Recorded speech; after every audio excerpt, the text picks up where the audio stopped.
off. So let's see here. Topics for today. First off, I want to start out with the WIMS updates and transition information.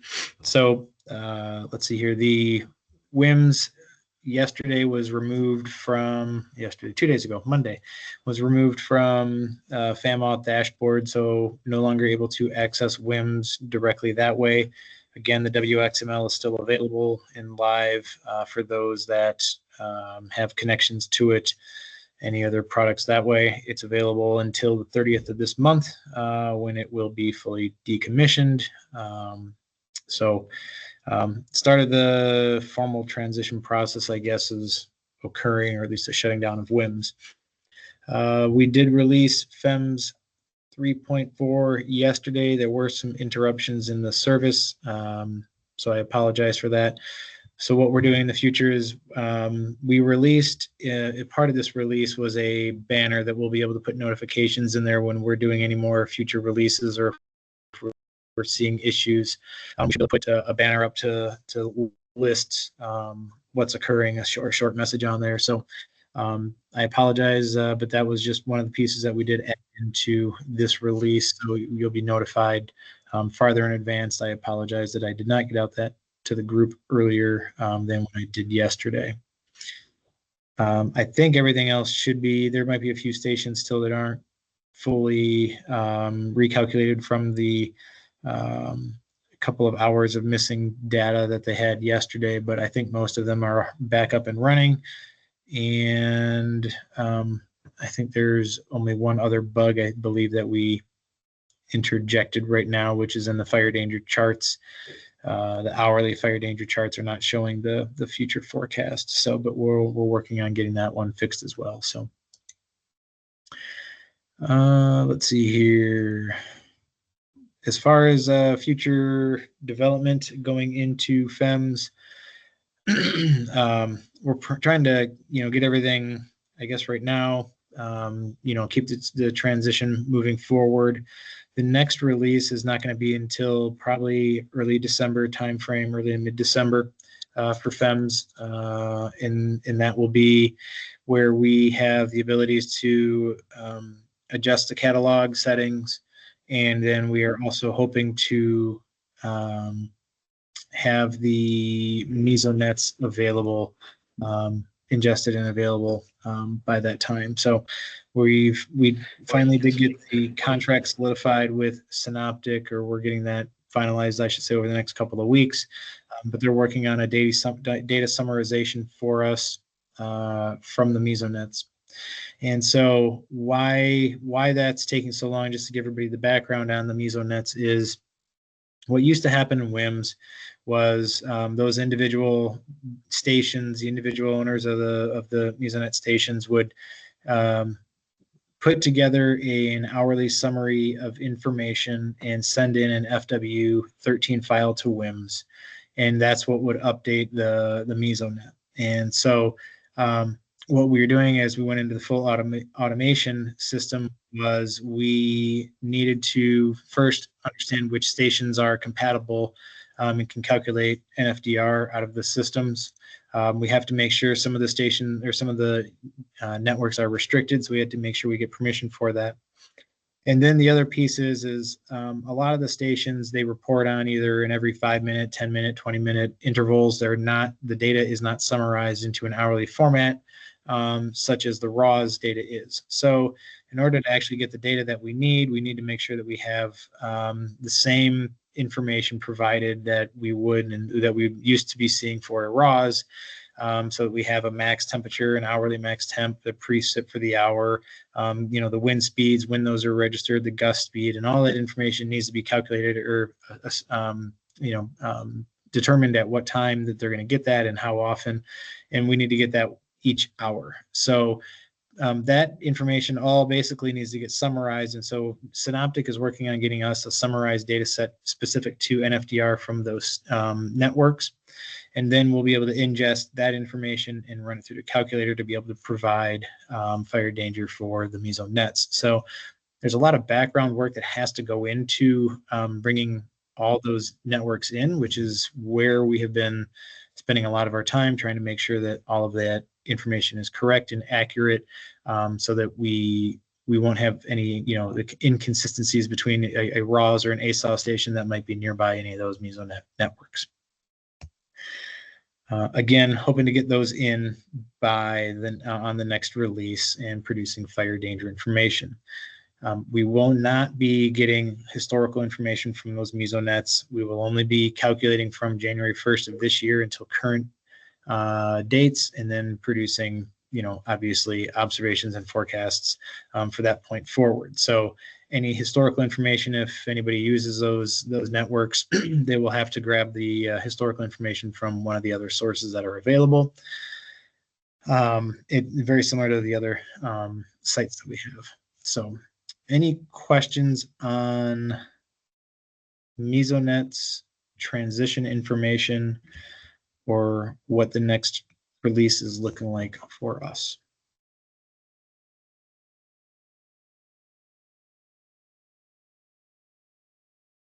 Hey, Scott, Steve Ballmer, you just said when the next what the next release is looking like. When is the next release? Mid-December. Got it. Thank you. Yep.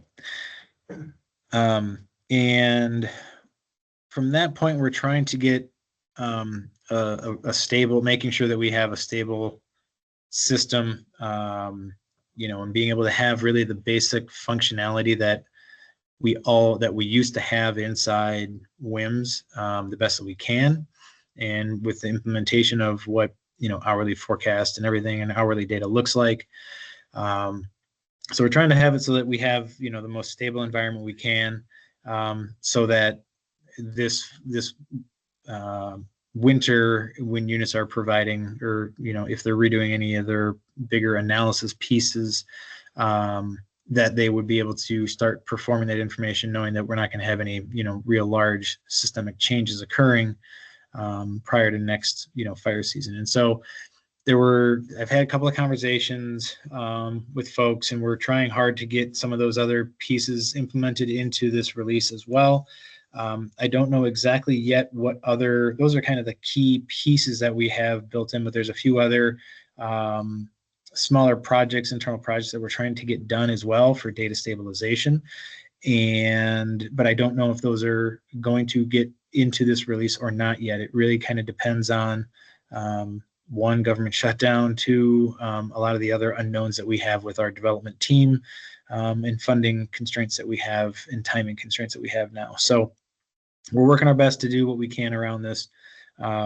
But just understand that, we're trying to get it so that we at least have, those mesonets that we can adjust our fire danger parameters information at the station and regional levels, and set new catalogs. And those are the two, I guess, main pieces, and then being able to do recalculations of the system on a as needed basis, so that we can, don't have to rely on our backend developers to go in there and recalculate an entire system. So if we see that a station has changed locations, if we see that if we change parameters in a station, that we can go in there and do a recalculation of the system and understand that, yeah, we'll be able to get that accomplished. So I know those sound like small little feats, but those are monumental tasks when you think about the entire system as a whole and trying to get that to actually fit into the system as a big picture. So that's what we're looking at for release 3.5 down the road. Any other questions on 3.5 or transition questions about WIMS to FEMS?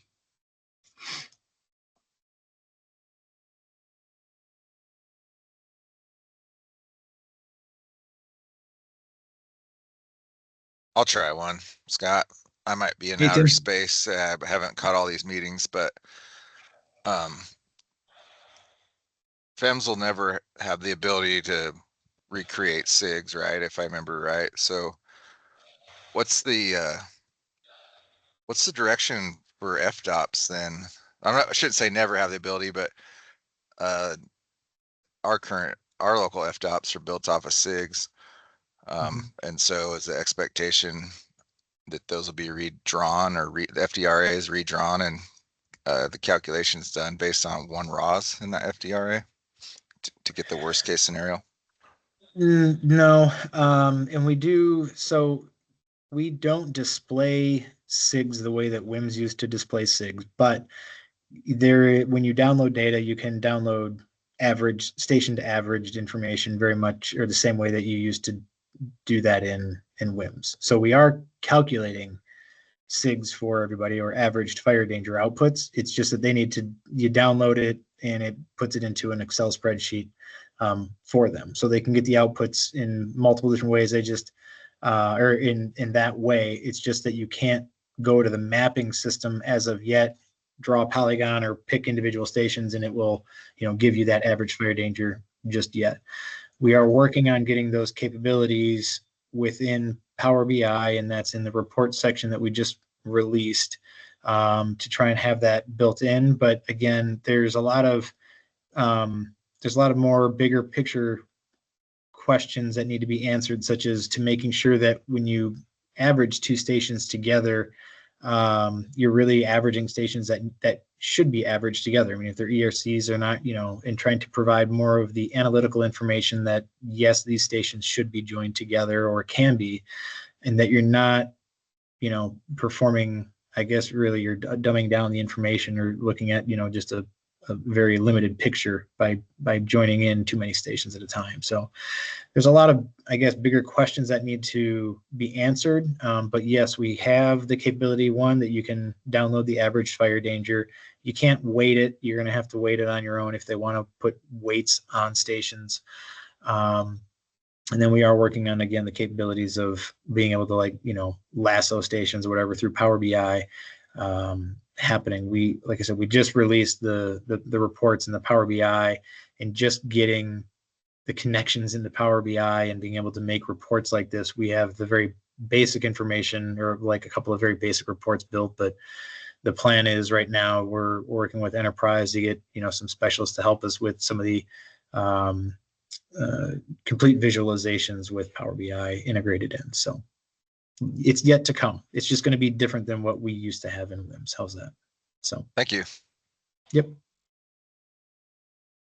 I thought you were going to get into adjective fire danger.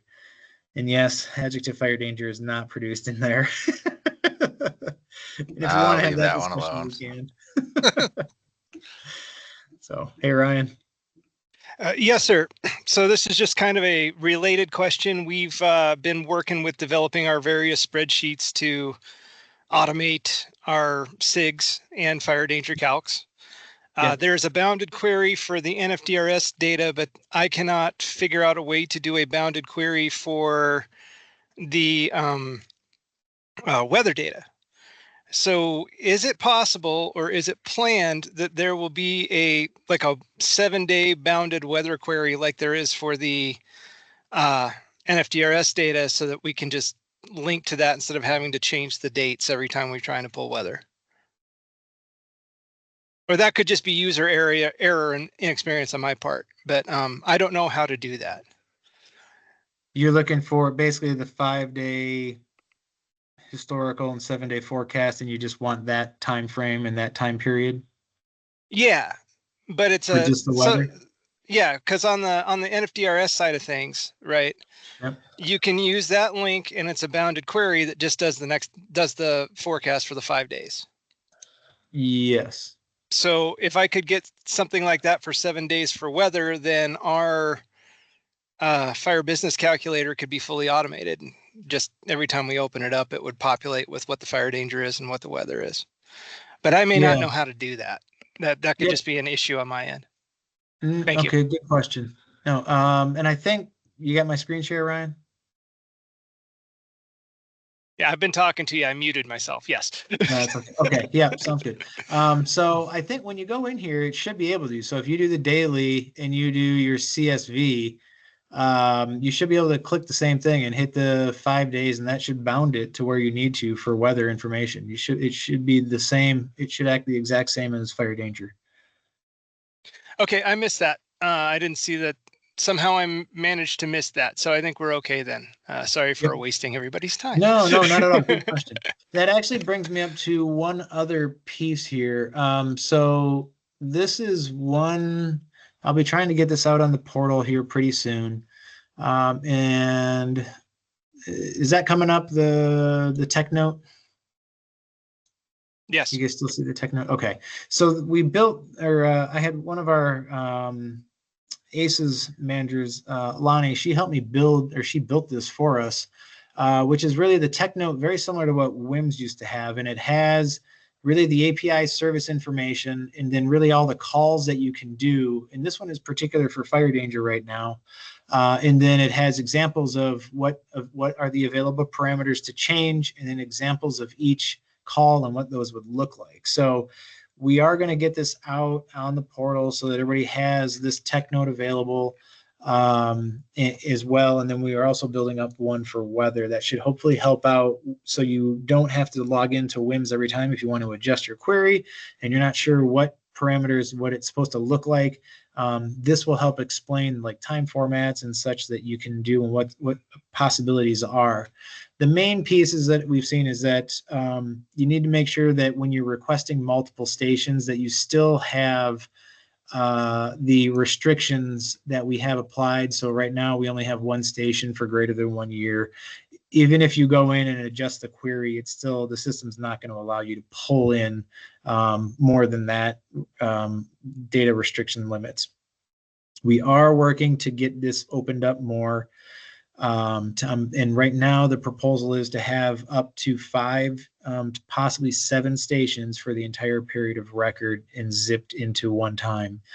The issue isn't with our system. The issue is with the CSV file type, that it limits really the amount of data that can get pulled in. And it really, between the two systems, between they're trying to get it converted into that CSV file type, it really limits the amount of data that you can pull. That's really why when people are pulling through the API and pulling into a JSON or some other format, they're able to, we don't have the restrictions on that because we can handle the amount of payload. It's the file type conversion to CSV that's really the overall constraint on the FEMS system. So just so you know, in these, again, we are working on getting that changed, and we're hoping to be able to have that in that 3.5 release. Those are like one of those small things that I keep talking about that we want to add in on a 3.5. That would be one of them, is trying to loosen up these restrictions on here so that we can have, you know, up to 5 years of, or 5 stations for the entire period of record. So no, that's a good question. I don't mind questions like that by any means. So.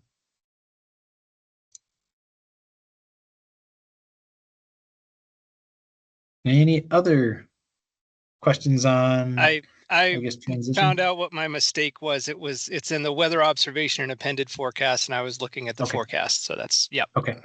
Thank you. No problem. Hey, Todd. Hey, good afternoon. Just wondering when the QA/QC data for like calendar year 23, 24, et cetera, is going to be available for use for analysis. Yeah, we're working on it. There's a lot that goes into just that, because when we were requesting that data set from DRI, there's also a lot of potential changes that we could do with the data set. So Tim's been working very much on the weak points of the current algorithm, which really comes down to the precip. And also trying to understand, is there a better method, or has he, you know, been able to find out a method for us to be able to do QA/QC and actually replace the data and not get the anomalies that we were seeing with the original version 1 QC data set. And that way it would help take out a lot of these wind anomalies and RH anomalies that we've been seeing. And I know there's quite a bit of them around the country that are out there, and people are not sure how to deal with that data set. So we're trying to understand those pieces and parts. And if we're going to get a whole new data set for say 22, 23, 23, 24, 25, one, which stations do we want to now add in, because it adds in a bunch of new stations as well, because the original data set, you had to have at least 3 years of data from 2022. Now, if he's going to redo it, that opens up more stations, and we'll be able to do some more gap filling of stations that had not, that didn't have the previous 3 years of data. So those conversations are happening is really what the long and short of this is. We're trying to understand that timeline, but we're also trying to make sure that, if we bring in an entire new data set again, it could potentially have impacts on anybody's analysis that they're performing. So we don't want to really be doing that, too terribly often, because it could potentially have larger, farther ranging impacts on your analysis products that you perform. And you guys are already mad at me, and I don't want to make you even more mad as I update the entire system every 6 months because we wanted to get new gap filled information. So we're hoping within the next year, Todd, but there's no guarantees on that's going to happen. One, because of all the budgetary constraints that we have occurring, the development team changes that potentially might be happening because of those. And even if, where I guess the FEMS overall project is going to land in the priorities of the bigger picture. So I'm hoping within a year to give you an answer, and we'd be able to provide that information, or get, at least the gap fill information in there, and potentially get in a new, cleaned up, or, a weather data set. So, but for right now, we're kind of where we are for the data that you have. Okay, thanks. Yep.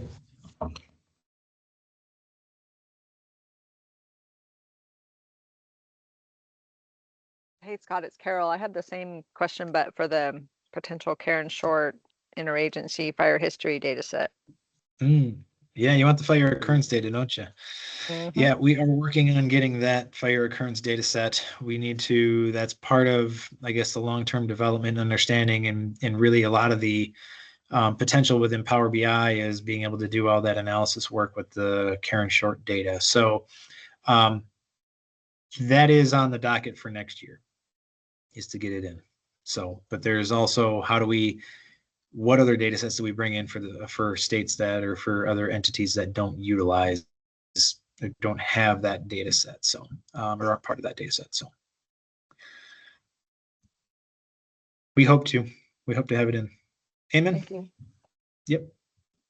Hey, Scott. Yeah, just a question on, you mentioned the next release in December, and you said we'll have ability to edit station catalogs. Did I hear that correctly?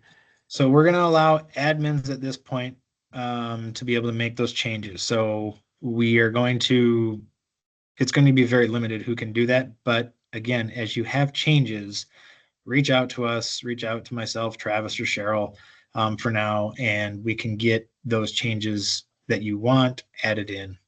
So that's how we're planning to move forward with this. On a case-by-case basis, essentially, and not just a free-for-all, but if we've got a good justification for a specific FDOT. Exactly. Yeah. So if you're doing it for the Southeast, they're like, hey, we need to move our, humidity threshold to, we don't want it at 25. We want it at 47.5. And they can say yeah, these are the reasons why that we want to have it at 47.5. Here's the examples of what it looks like. This is what we want to do. Yes, we can make those changes. Again, reminding everybody that when we make catalog changes, we are going to be then having to do recalculations. So if it's not just a RAWS that is utilized by yourself, but if there's interagency partners using it, you need to make sure you're having those broader discussions about the impacts of what is going to occur. So making sure that those discussions are occurring and that all parties are known that you're going to impact the analysis or the outputs, or potentially impact the outputs of the system or those stations is key to this whole process. Yeah, 100%, because breakpoints would change, and decision points as well. So, yep, noted. Yeah. Thanks. Yep.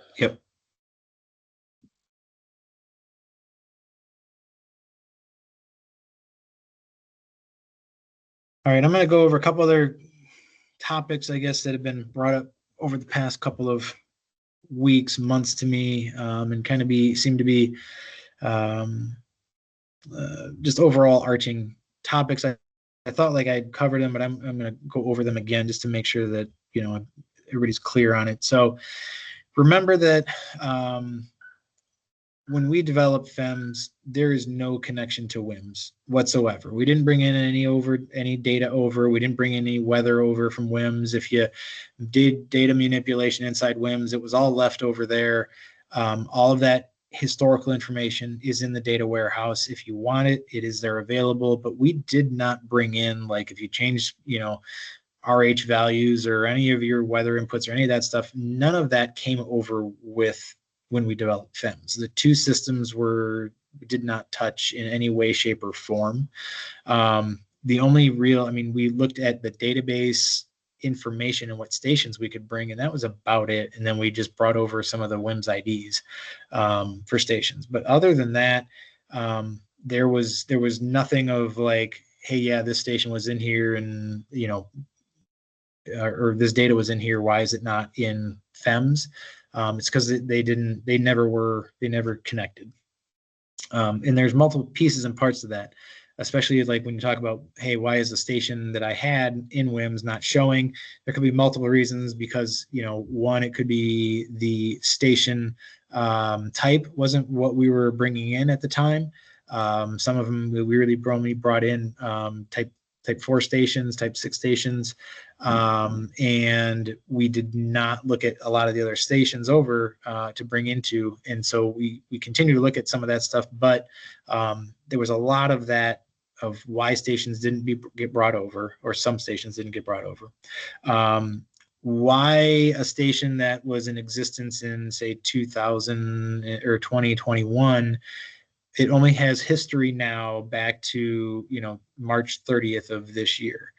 Again, when we brought in the newer stations, we did not bring in the historical information from those because we did not have the reliable weather information that DRI provided us on the original data set. So we didn't go into WIMS, grab that information and bring it over.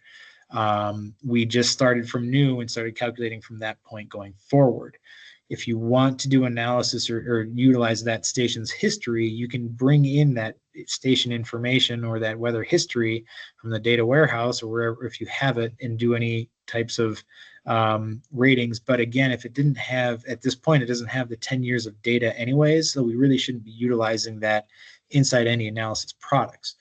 Doesn't mean we can't be utilizing those stations for fire danger information and providing us where that state, you know, what the rating is for that area based on an analysis performed in that surrounding area and utilizing stations that did have the amount of data. So just some, again, overall processes of what we did with WIMS or FEMS and how the connections didn't exist. Again, reminder that our POR record, so I'm going to do a screen share because I just want to make sure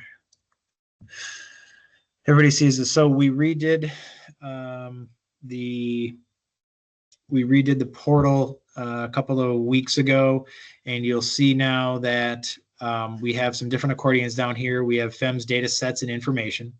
So if you're looking for what stations are brought in, all of that information, that would be in here. So that's all the climatology, NFDRS system. You can find additional information on this site. Most of the questions that I get asked on a daily basis, most information can be found on the portal through one of these pieces of information. We also have the general information, which talks about our general notices and then any additional reference information around NFDRS. We're going to be expanding some of this information moving forward here as well to try and include some information that was on the NFDRS subcommittee page. So start looking, there will be that possibility of bringing this in over the next few weeks, that we might have that additional information built into here. The user guides will help out again with how you get started moving forward. There's some videos, how to use the API.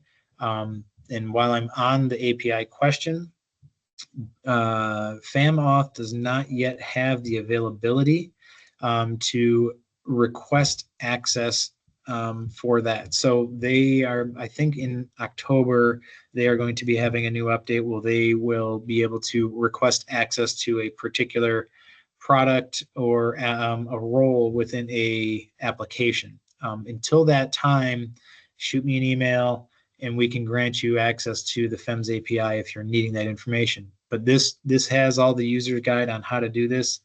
I don't know the answers to the API. If you have questions on it, I'm really not the person for that. I know enough just to kind of briefly talk about it, but I don't know like how to get into Postman and all the, I haven't played around with it enough. You're really going to need to start branching off into others that have definitely made those connections. And I've heard overall, I think it's working fairly well. I know there's a couple of little finicky pieces about it, especially with Postman, and some people don't like using it, but I think there's other alternates as well on how to access that information. You'll also see in here, we're working on the Power BI reports information, so look for this to get posted here pretty soon. But again, just in general, most information that you need is going to be in on the FEMS portal. And it really talks about, especially the climatology data. I would highly recommend taking some time looking over and watching Dr. Brown's presentation on this and what he did in the past and how we have the information. And then looking over really the RAWS QC and the gap filled POR descriptions so that you know the timelines of why data is not showing.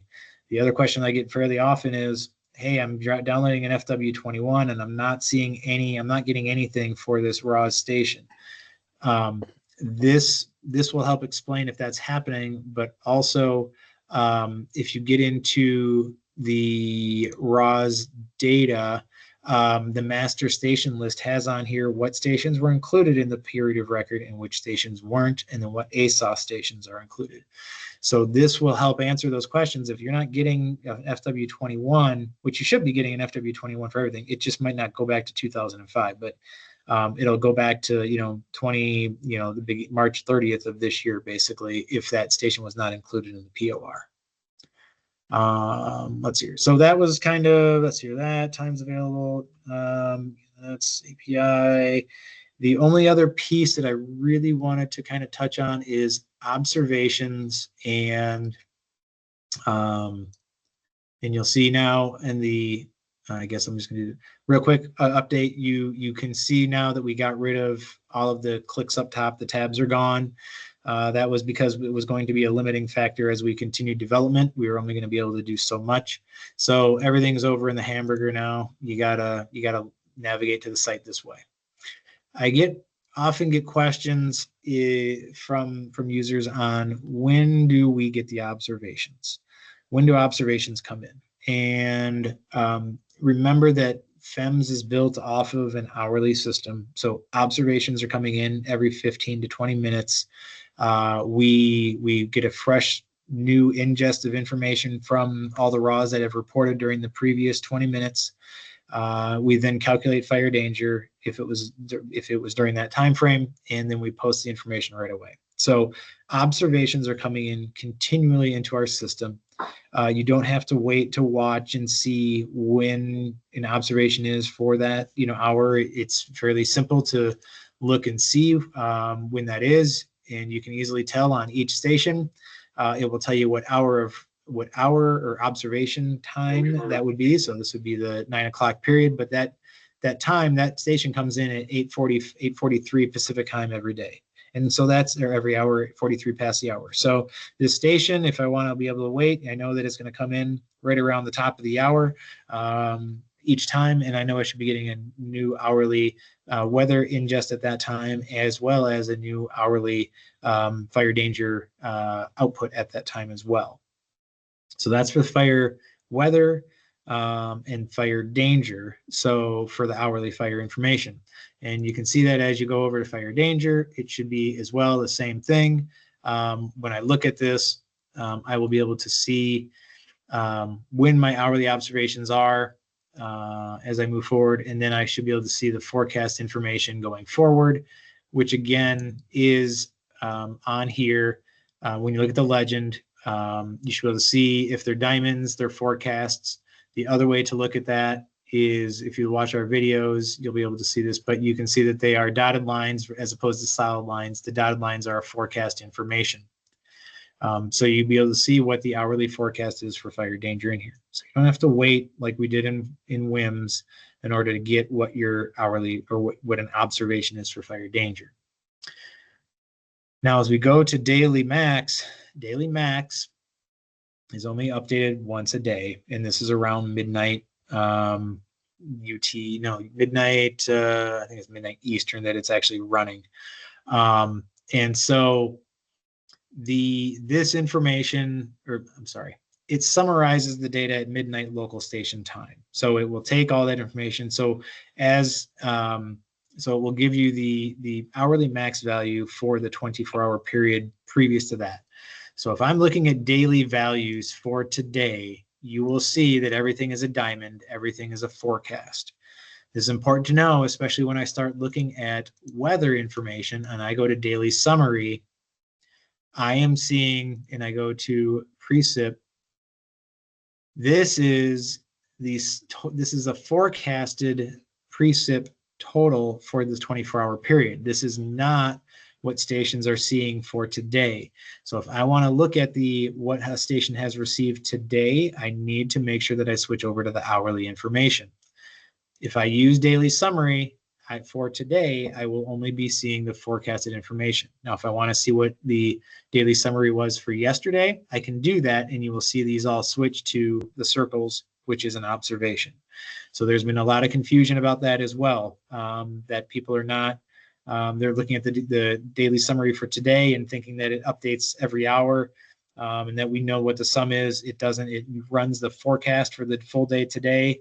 And then if I want to know what the summary is of the total weather, I need to click on an individual station, and I could look at the observations, and I'd have to add those up to see what I am getting for a forecast, or what the observations were for that period of time, or that, however many hours it has been raining. So that's one way to do it. There's also multiple other sites out there if you'd like to, that have more in-depth weather analysis information that you can do.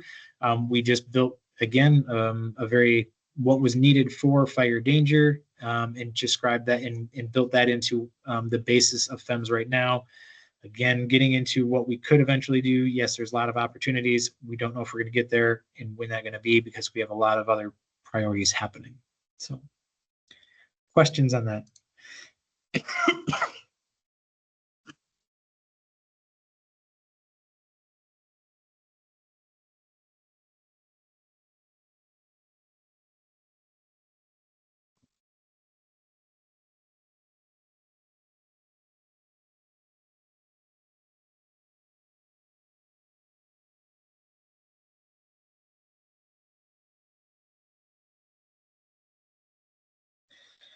So in the chat, does the latest version of Fire Family Plus allow you to bring in pre-2020 fire data from Inform? I read that the change was supposed to happen, but at the first crack, it didn't seem to. I know that has been, I think, from what I've been hearing from Faith Ann, that's been an issue. I don't know. I haven't been playing around, honestly, Scott, in Fire Family Plus a lot over the past 6 to 8 months. So I really don't know, especially getting into bringing in the Karen Short data. Yeah. No worries. I'll check with Faith. Yep. Yeah. If somebody else knows, I don't know if anybody else would have that answer on the call. I don't know for sure.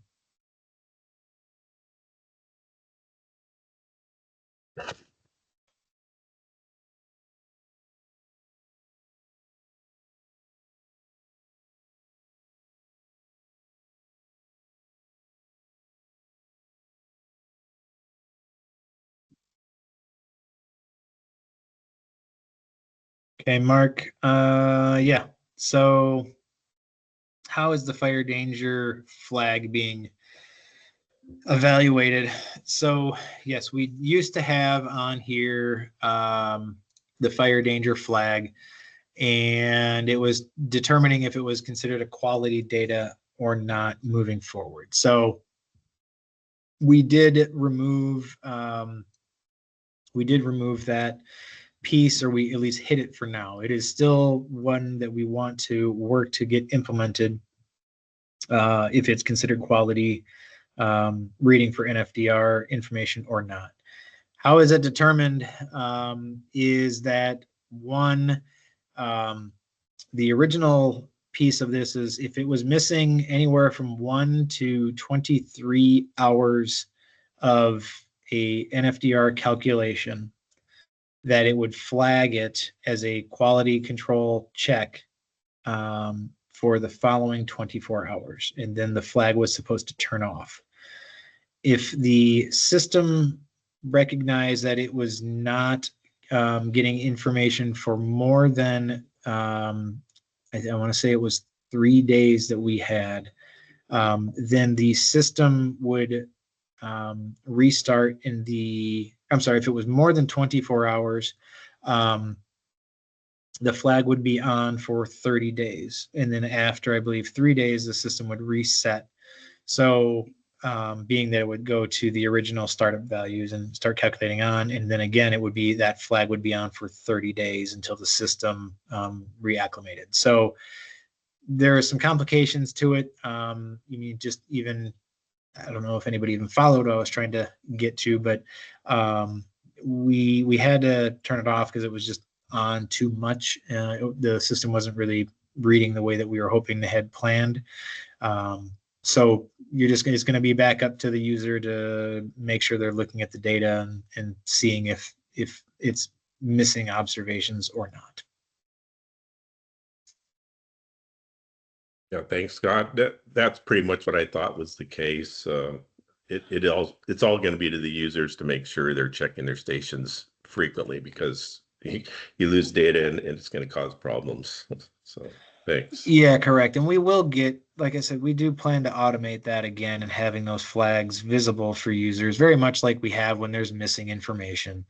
But we just, the business rules around it and trying to code it that way, they just ran into some difficulties, and it wasn't the highest of priorities. So I just, instead of trying to fix it at this point, we just turned it off and know that we'll eventually get to it. So, but there were much higher priorities that we wanted to get to keep the system moving forward. So, but I think the code, I haven't checked to see if when you do a download, if the code is in the CSV or not. It may still be in there. I think it's just the visualization, but I don't know for sure if during a download, if it's showing up in the download. So one other piece we did add back in, you can search again by your station ID. So you'll be able to type in station ID up top. If you go to the tables, you can search station IDs through here, and on the downloads, you will also be able to search via station ID as well. So we add those back in. We did not add the station ID back into the actual download yet.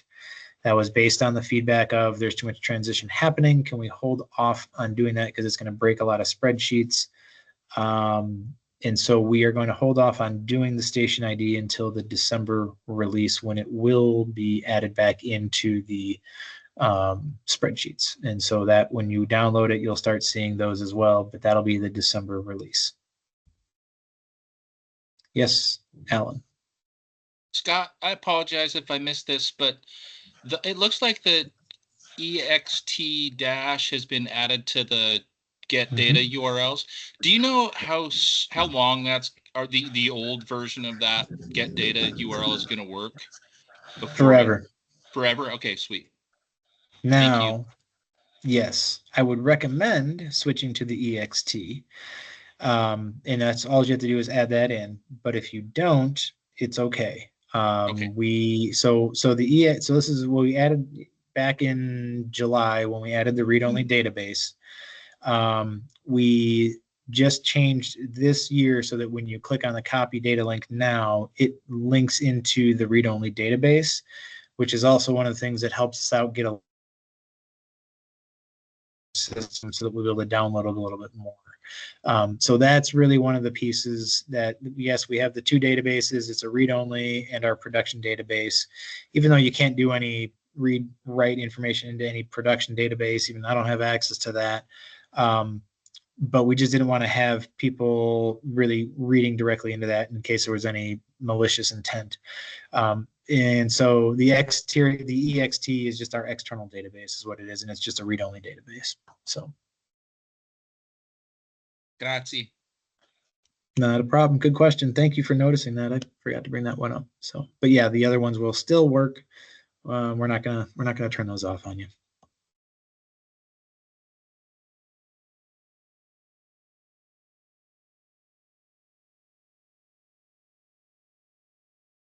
Other questions?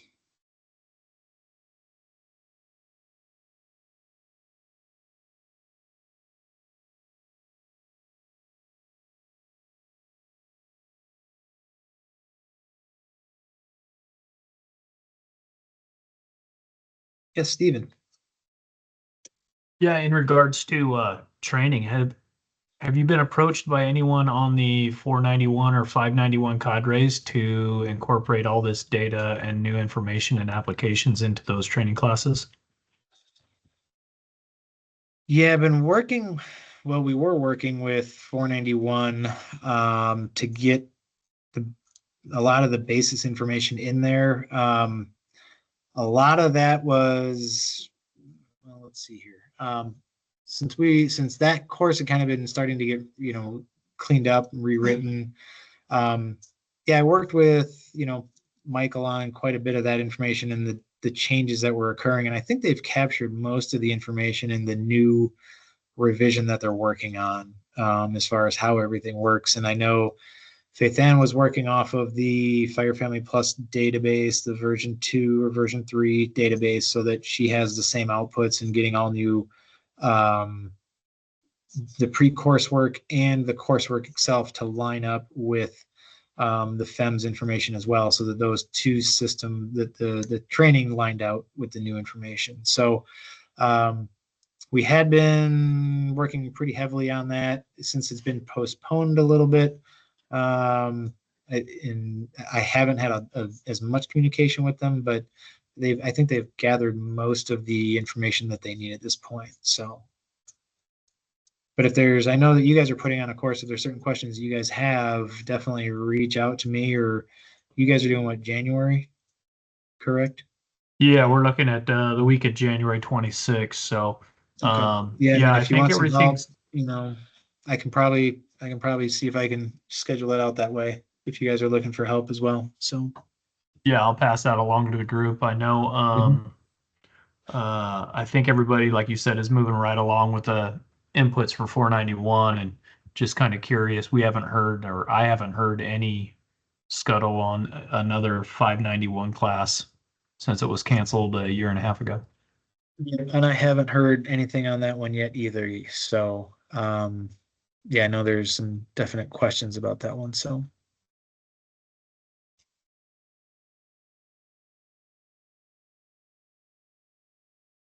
John, yeah, you and I need to have a conversation. I know that. And so about the forecast, the reason I haven't I just haven't had time. I need to get with one of our developers. I want to sit down with them, get the information that you have on the forecasts, look at it in depth on our side as well, to see exactly what's occurring. And then I'm going to reach out to you to understand what our fix is for if there is if the issue is occurring, how we can make that fix occur. So I'm not blowing off. I apologize. I'm trying to support a fire assignment as well. And it's just been a very hectic couple of weeks with the release happening, and then trying to do this. So I apologize for not being more responsive to your questions. Oh, no, you're good, Scott. I phrased it very specifically. Are you ready to? Yeah. 'Cause, Yeah, I know you've been busy. exactly. No, I know. I've really, and I needed time to really get a full grasp of understanding. I just haven't had, like I said, with our developers the past week, they're really focused on the development or the release, and I don't want to pull them away from that because it derails the system. So now that we have that behind us, I can really, I can bend their ear for an hour and I don't feel so bad. So. Okay, thanks. And then you and I can, like I'd like to do is be able to actually sit down with you and one of them and go through that and make sure that we've got everything we need. So, yeah. Okay, sounds good. Yep.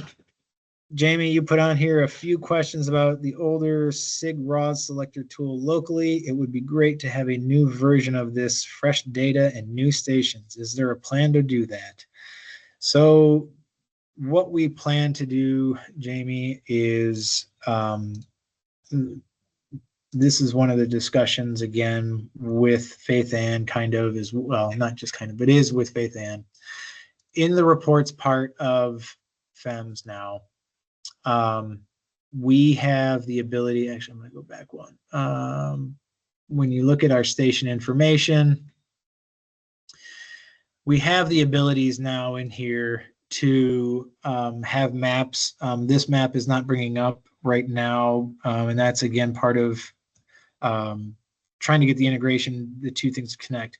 Just having Power BI integrated into this system was a monumental task and really is going to provide some real big horsepower for us in the long run. And I know it's hard to see in the very beginnings of this, but just by having these connections, I really hope to be able to see it so that we'll be able to build reports like this or reports that all like dispatches you might be able to use, or like, you're looking for an IFPAL or a PAL report, you can download this and grab the report, and we can share that. So it's one singular report that dispatch centers will be able to use, and they don't have to go through and build, they won't have to build their own Excel spreadsheets to get the information that they need. So where we'd like to be able to do is have this so that basically you'd be able to have your mapping piece up on here, and you'd be able to do your lasso tool type of thing, such as, for grabbing stations, and you'd be able to understand and look at, okay, which stations, match well for ERC or BI, or is it wind, or what type of climatology are we looking at that we would want to have a better understanding for, because we may SIG station, or we may, merge stations together that, for ERCs, these 4 stations might work really well, but for BI, I don't want to include these other 2. I want to include these 2 because they actually fit well together. And we want to start looking at those capabilities, because they don't all stations don't always fit together well if depending on what question we're asking. And so that's really the tools that we're looking to get in the future, and to move towards is integrating this information and being able to harness the power of this, since it's directly hooked into our data sets. This is something where our data, when you look at these reports and you start doing any querying of information, you are pulling directly from the force, from the FEMS web, the database. And so for us to be able to make those types of connections happen, it just gives us a lot more power than we have ever really been able to have in the past. So again, I know there's not a lot to look at right now, but this is where things are kind of going towards, and you can start seeing, hey, what time, how many agencies we're starting to look into. This would be one of them. Is what's the station's history look like? What numbers are, what's gap filled, what's not gap filled, how much station data is missing. Like, all that information is what we're trying to get built into these reports, and being able to publish so that you can start looking at and seeing all this in some quick, easy information, where we don't have to individually now on the development team doesn't have to spend their time and energy developing all the information that we really need on the analysis side. So, hey Scott, you long want me answer, to Jamie. I apologize. demo the lasso tool on the desktop version? Yeah, sure, if you got it. Yep. I screen the whole day. So what Scott was getting at there, so we'll just do a little bit here. We'll zoom into Alabama just to bring us something to look at. These are onboard Esri features that also work within Power BI, but if I want to create my list of stations that I look at, this is, again, a very simple report, but what you can see here, by including the average annual precip, is you can start to see things that are unique and how closely related are these. So this Grove Hill is one that stands out as being a few inches bigger. So must be a rainy part of Alabama right there. I don't know, Ethan's probably not on, but if we were to do something, let's just make some extremes here. So we'll go Arizona to Alabama. You can see how much different that is. This is the same type of data and approach that we can build in to do like a SIG selector tool or that association type stuff. So it's all there. It's just we are in the crawl stage of putting this together and trying to get it so that we actually have the level of support that we need. So it's not just Scott and I trying to put these things together. Yeah, Really thanks, appreciate Travis. the discussion on it.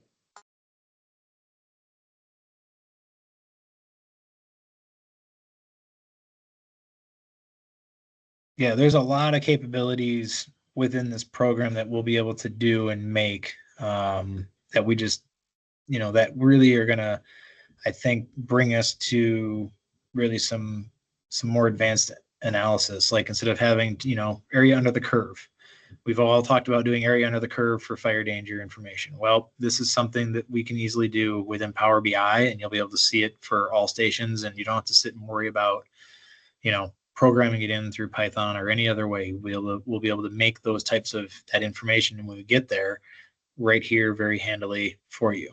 All the other fire analysis breakpoints that we've been doing, there's capabilities within this program to be able to do that. And again, because it's Power BI, it's Microsoft Net system, it's integrate, almost all, even state agencies and all the federal agencies are utilizing it. So it's very universal to use throughout the systems, or throughout the partners.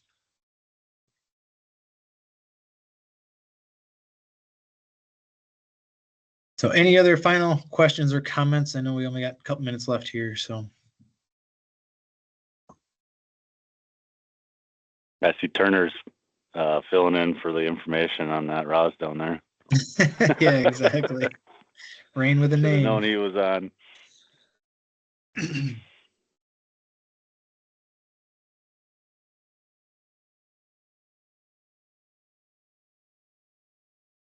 All right. Well, thanks everyone. I'll stop the recording, and like I said, I will work